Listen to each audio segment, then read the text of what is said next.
ओम गुरुवे नमः। नमस्कार प्रिय भाई और बहनों, आप सबों को योगेश्वर कन्हा चैनल पर उपस्थित होने के लिए हार्दिक अभिनंदन है। My dear friends and all my brothers sisters, welcome to you Yogeshwar Kanha channel. Dear friends, today's program is very important for our future, so that you listen carefully and pray भाइयों, आज के ये प्रोग्राम बहुत महत्वपूर्ण है हमारे आने वाले समय के लिए। क्यों कि अब तक मैंने जो ज्ञान प्राप्त किया है उससे मैंने क्या पाया है, और इसे सुनकर इसके द्वारा हम क्या पाएंगे वह तो तभी आप जान पाएंगे जब इस प्रोग्राम को धैर्यपूर्वक, शांतिपूर्वक और सच्चे मन से इसे सुनेंगे। अगर मन में कोई विकार हो तो आप इसे न सुनें।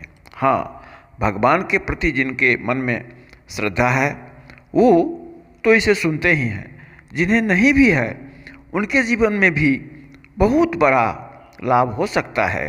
क्यों कि एक बार एक व्यक्ति जो भगवान का विरोधी था, नास्तिक था, उसे संजोगवश रास्ते में सुन लिया कि किसी काम में जल्दीबाजी न करना चाहिए। यह प्रसंग किसी कथा वाचक द्वारा कहा जा रहा था। संजोगवश उसके कान में इस शब्द को पढ़ने से वह इस पर कुछ ध्यान दिया और उसने अपने घर पर अपने ही पुत्र को जो मारने के लिए जा रहा था, वह उसने सोचा कि यह मेरी पत्नी के बगल में कौन सोया हुआ है। यह सोचकर वह उसे काटना चाहता था, लेकिन वह रुक गया और सुनी हुई बातों पर ध्यान दिया कि किसी कार्य में जल्दीबाजी न करना चाहिए। और उसने जब देखा तो पहचाना कि यह तो मेरा पुत्र ही है। इस तरह एक बहुत बड़ी होने वाली गलती से वह बच गया। इसका तात्पर्य है कि कभी कभी अच्छी बातों को सुनने से आपके जीवन में बहुत बड़ा लाभ होने वाला है। अतः इस प्रोग्राम को शुरू से अंत तक सुने। राम कृष्णाय नमः। भाइयों, यह गीता पाठ महात्मा पद्म पुराण के उत्तरखंड के अध्याय 175 से अध्याय 192 से लिया गया है। अब आप इस अध्याय 3 के पाठ करने से क्या लाभ और क्या हुआ, इसी का वर्णन मैं आपको सुनाने जा रहा हूँ। इसे आप ध्यानपूर्वक सुने। कृष्णं वंदे जगद्गुरुं श्री कृष्णाय नमः। भाइयों, गीता के तीसरे अध्याय के पाठ करने से क्या होता है, हमें आज उसी विषय के संदर्भ में यहाँ हम कहने जा रहे हैं। जो यह महात्मा है वह पद्म पुराण के अंतर्गत वर्णित है। उसी कथा को मैं आपको सुनाने जा रहा हूँ। आप इसे सुनकर अवश्य लाभान्वित होंगे। तो सुने। भगवान कहते हैं, प्रिय, जनस्थान में एक जड़ नामक ब्राह्मण था जो कौशिक वंश में उत्पन्न हुआ था। उसने अपना जातीय धर्म छोड़कर बनिए की वृत्ति में मन लगाया। उसे पराई स्त्रियों के साथ व्यभिचार करने का व्यसन पड़ गया था। वह सदा जुआ खेलता, शराब पीता और शिकार खेलकर जीवन की हिंसा किया करता था। इसी प्रकार उसका समय बीतता था। धन नष्ट हो जाने पर वह व्यापार के लिए बहुत दूर उत्तर की दिशा में गया। वहां से धन कमाकर घर की ओर लौटा। बहुत दूर तक रास्ता तय करने के बाद एक दिन सूर्यास्त हो जाने के कारण वह जब दसों दिशाओं में अंधकार फैल गया, तब एक वृक्ष के नीचे उसे कुछ लुटेरों ने घेर लिया और शीघ्र ही उसके प्राण ले लिए। उसके धर्म का लोप हो गया था, इसलिए वह बड़ा भयानक प्रेत हुआ। उसका पुत्र बड़ा धर्मात्मा और वेदों का विद्वान था। उसने अब तक पिता के लौट आने की राह देखी। जब वे नहीं आए तब उसका पता लगाने के लिए वह स्वयं भी घर से चल दिया। वह प्रतिदिन खोज करता, मगर राहगीरों से पूछने पर भी उसे उनका कुछ समाचार नहीं मिलता था। तदंतर एक दिन वह एक मनुष्य से उसकी भेंट हुई जो उसके पिता का सहायक था। उससे वह सारा वृत्तांत जानकर उसने पिता की मृत्यु पर बहुत शोक किया। वह बड़ा बुद्धिमान था। बहुत कुछ सोच विचार करने पर पिता का पारलौकिक कर्म करने की इच्छा से आवश्यक सामग्री के साथ ले वह काशी जाने का विचार किया। मार्ग में 7-8 मुकाम डालकर वह 90 दिन उसी वृक्ष के नीचे पहुंचा जहां उसके पिता मारे गए थे। उस स्थान पर उसे संध्योपासना की और गीता के 3रे अध्याय का पाठ किया। इसी समय आकाश में बड़ी भयानक आवाज हुई। उसने अपने पिता को उस भयानक रूप को देखकर आश्चर्यचकित हो गया और कुछ ही क्षणों में तुरंत ही अपने सामने आकाश में उसे एक बहुत सुंदर विमान दिखाई दिया जो महान तेज से व्याप्त था। उससे यह जानकर बहुत आश्चर्य हुआ कि मेरे पिता का यह स्वरूप कैसे बदल गया। उस विमान के तेज से समस्त दिशाएं आलोकित हो रही थी। यह दृश्य देखकर उसके चित्त की व्यग्रता दूर हो गई। उसने विमान पर अपने पिता के उस दिव्य रूप को धारण किए विराजमान देखा तो उन्होंने देखा कि शरीर पर पीतांबर शोभा पा रहा था और मुनिजन उनकी स्तुति कर रहे थे। उन्हें देखते ही पुत्र ने प्रणाम किया। तब पिता ने भी उसे आशीर्वाद दिया। तत्पश्चात उसने पिता से यह सारा वृत्तांत पूछा। उसके उत्तर में पिता सब बातें बताकर इस प्रकार कहना प्रारंभ किया, बेटा, दैववश मेरे निकट गीता के 3 अध्याय का पाठ करके तुमने इस शरीर के द्वारा किए हुए दुस्तज कर्म बंधनों से मुझे छुड़ा दिया। अतः अब घर लौट जाओ, क्योंकि जिसके लिए तुम काशी जा रहे थे वह प्रयोजन इस समय 3 अध्याय के पाठ से ही सिद्ध हो गया। पिता के यूं कहने पर पुत्र ने पूछा, तात, मेरे हित का उपदेश दीजिए तथा और कोई कार्य हो मेरे लिए करने योग्य तो बताइए। तब पिता ने उससे कहा, अनथ, तुम यही कार्य फिर करना है। मैंने जो कर्म किया था वह मेरे भाई ने भी किया था, इससे वे घोर नरक में पड़े हैं। उनका भी तुम्हें उद्धार करना चाहिए तथा मेरे कुल के और भी जितने लोग नरक में पड़े हुए हैं उन सबका भी तुम्हें उद्धार हो जाना चाहिए। यही मेरा मनोरथ है। बेटा, जिन साधनों के द्वारा तुमने मुझे संकट से छुड़ाया है उसी का अनुष्ठान आरोप के लिए भी तुमको करना उचित है। उनका अनुष्ठान करके उससे होने वाला पुण्य उन नारकीय जीवों को संकल्प करके दे दो। इससे वे समस्त पूर्वज मेरी ही तरह यातना से मुक्त हो स्वल्प काल में ही श्री विष्णु के परम पद को प्राप्त हो जाएंगे। पिता का यह संदेश सुनकर पुत्र ने कहा, तात, यदि ऐसी ही बात है और आपको भी ऐसी ही रुचि है तो मैं समस्त नारकीय जीवों का नरक से उद्धार कर दूंगा। यह सुनकर उसके पिता बोले, बेटा, एवमस्तु, तुम्हारा कल्याण हो। मेरा अत्यंत प्रिय कार्य संपन्न हो गया। इस प्रकार पुत्र को आश्वासन देकर उसके पिता भगवान विष्णु के परम धाम को चले गए।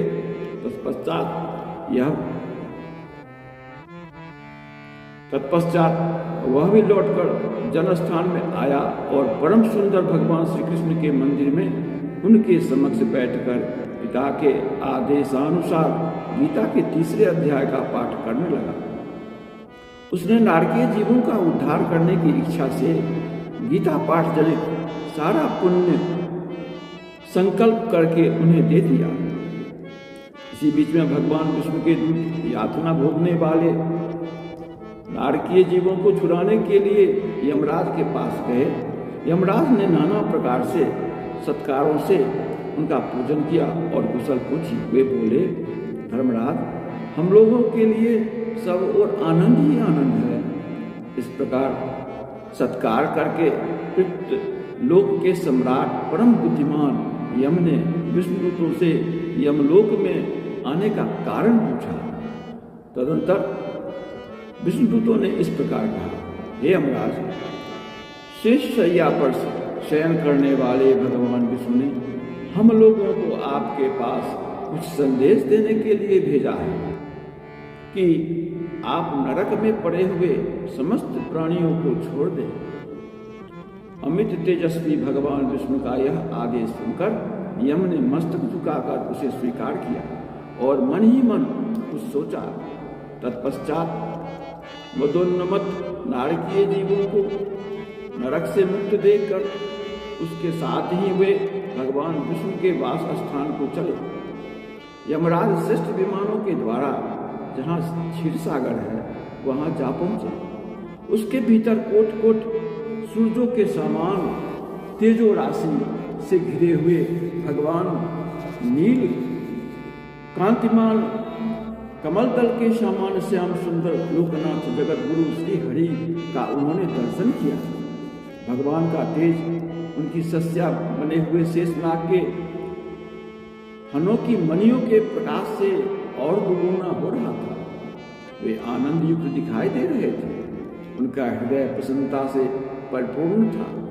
भगवती लक्ष्मी अपनी सरल चितवन से प्रेम पूर्वक उन्हें बार बार निहार रही थी। चारों ओर योगी जन भगवान की सेवा में खड़े थे। उन योगियों की चारों ओर आंखों के तारे ध्यानस्थ होने के कारण निश्चल प्रतीत हो रहे थे। देवराज इंद्र अपने विरोधियों को परास्त करने के उद्देश्य से भगवान की स्तुति कर रहे थे। ब्रह्मा जी के मुख से निकले हुए वेदांत वाक्य मूर्तिमान होकर भगवान के गुणों का गान कर रहे थे। भगवान पूर्णतः संतुष्ट होने के कारण ही समस्त योनियों की ओर से उदासीन प्रतीत होते थे। वे अपने माया से बंधे थे। जीवों में से जिन्होंने योग साधना के द्वारा अधिक पुण्य संचय किया था, उन सबों को एक ही साथ वे कृपा दृष्टि से निहार रहे थे। भगवान अपने स्वरूपभूत अखिल चराचर जगत को आनंद पूर्ण दृष्टि से आमोदित कर रहे थे। शेषनाग की प्रभा से उद्भासित एवं सर्वत्र व्यापक दिव्य विग्रह धारण किए हुए नीलकमल के श्री श्याम वर्ण वाले श्रीहरि ऐसे जान पड़ते थे मानो चांदनी से घिरा हुआ आकाश सुशोभित हो रहा हो। इस प्रकार भगवान की झांकी करके यमराज अपने विशाल बुद्धि के द्वारा उनकी स्तुति करने लगे। यमराज बोले, हे संपूर्ण जगत का निर्माण करने वाले परमेश्वर, आपका अंतःकरण अत्यंत निर्मल है। आपके मुख से ही वेदों का प्रादुर्भाव हुआ है। आप ही विश्वरूप और इसके विधायक ब्रह्मा हैं। आपको नमस्कार है। अपने बल और वेग के कारण जो अत्यंत दुर्धर्ष प्रतीत होते हैं, ऐसे दानवेंद्रों का अभिमान चूर्ण करने वाले भगवान विष्णु को नमस्कार है। पालन के समय स्वतः शरीर धारण करने वाले विश्व के आधारभूत सर्वव्यापी हरि को नमस्कार है। समस्त देहधारियों की पातक राशियों को दूर करने वाले परमात्मा को प्रणाम है। जिनके ललाटवर्ती नेत्रों के तनिक सा खुल जाने पर ही आग की लपटें निकलने लगती है, उन रुद्रधारी आप परमेश्वर को नमस्कार है। आप संपूर्ण विश्व के गुरु आत्मा और संहार जनित गुणों के बीच में स्थित होने पर भी आप पर उनमें से किसी का प्रभाव नहीं पड़ता। आपकी महिमा का अंत नहीं है, क्योंकि आप असीम हैं। फिर आप वाणी की विषय कैसे हो सकते हैं? अतः मेरा मौन रहना ही उचित है। इसके बाद इस प्रकार स्तुति करके यमराज ने हाथ जोड़कर कहा, हे जगत गुरु, आपके आदेश से इन जीवों को गुण रहित होने पर भी मैंने छोड़ दिया है। अब मेरे योग्य और जो कार्य हो उसे बताइए। उनके यूं कहने पर भगवान मधुसूदन मेघ के समान गंभीर बयानी द्वारा मानो अमृत रस से सिंचे हुए बोले, धर्मराज, तुम सबके प्रति समान भाव रखते हुए लोगों का पाप से उद्धार कर रहे हो। तुम पर देहधारियों का भार रखकर मैं निश्चिंत हूं। अतः अब तुम अपना काम करो और अपने लोक को लौट जाओ। यूं कहकर भगवान अंतर्ध्यान हो गए। यमराज भी अपनी पुरी को लौट आए।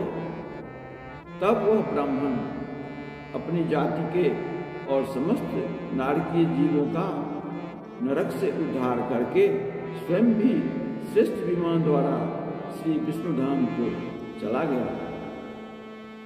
भाइयों, गीता के तीसरे अध्याय से स्वयं ही नहीं, जगत के अन्य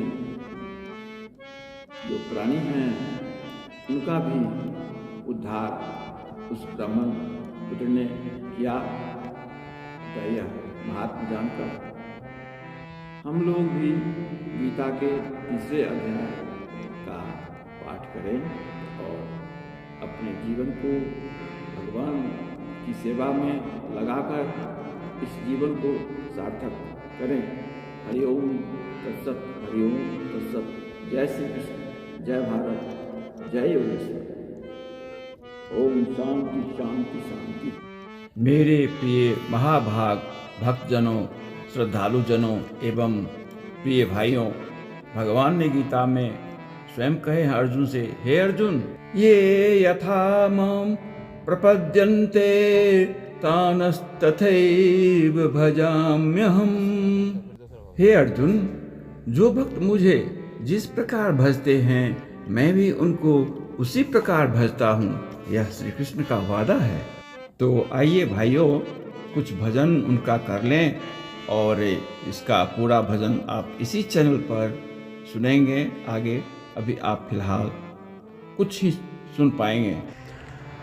हरे राम कहा जिसने भी गाया है, हरे राम कहा जिसने भी गाया है। गोविंद गोविंद भी उनको अपने दिल में बिठाया है। गोविंद गोविंद भी उनको